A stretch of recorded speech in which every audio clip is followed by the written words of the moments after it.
The Reverend Preacher, Reverend P, spends a few moments outlining why, from his perspective, the Catholic understanding of Mary as the Mother of God is incorrect and unbiblical. To summarize, he feels that the syllogism used by the Catholics, Mary is the mother of Jesus, Jesus is God, thus Mary is the Mother of God, is based on flawed human reason because it is not supported by direct scriptural verse. He also feels there are several verses that disprove that Mary is the Mother of God. Hebrews 7:3, that talks about without father or mother, referring to Jesus. John 1:1, that Jesus existed as God prior to Mary, so she could not be his mother.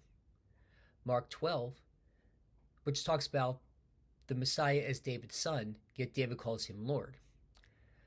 Reverend P points out that he cannot be David's son, and if you call Mary the Mother of God, you have to call David the Father of God.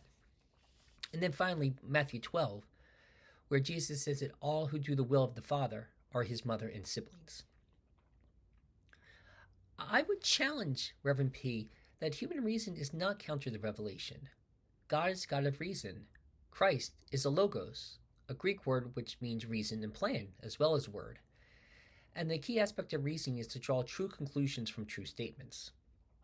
In this case, he accepts the major and minor premise. The conclusion is not just human reason and extra steps, as he puts it, but truth leading to truth. I would also probe Reverend P on his understanding of exactly who Jesus is ontologically.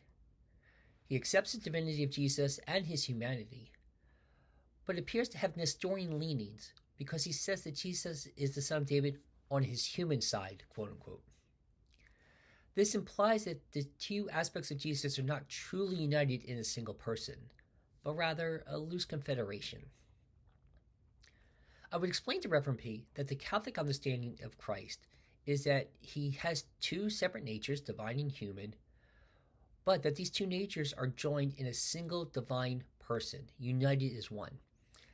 Therefore, the idioms associated with Jesus' humanity can be predicated of his divine person.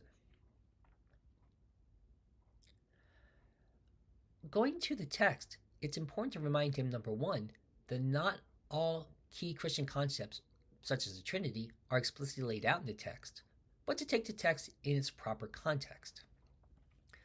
For example, Hebrews 7:3, the full text is about Melchizedek, who is a figure of Christ as an eternal priest, but the text has nothing to do with Jesus' physical genealogy.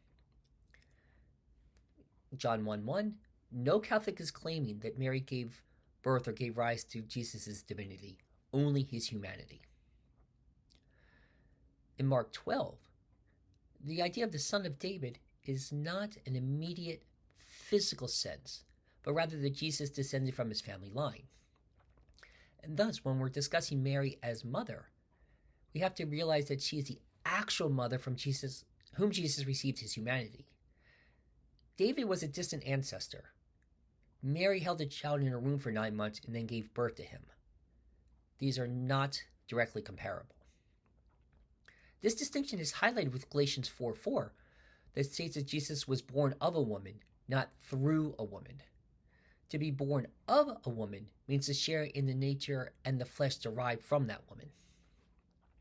Also, a woman gives birth to a person, not to a nature, and thus the baby born to Mary is the single person of Jesus, with everything there, the body, blood, soul, divinity, humanity, all in the single person. Finally, in Matthew 12, it's true that doing the will of God is more important than physical connection. However, that doesn't disprove any of the other items that have been discussed.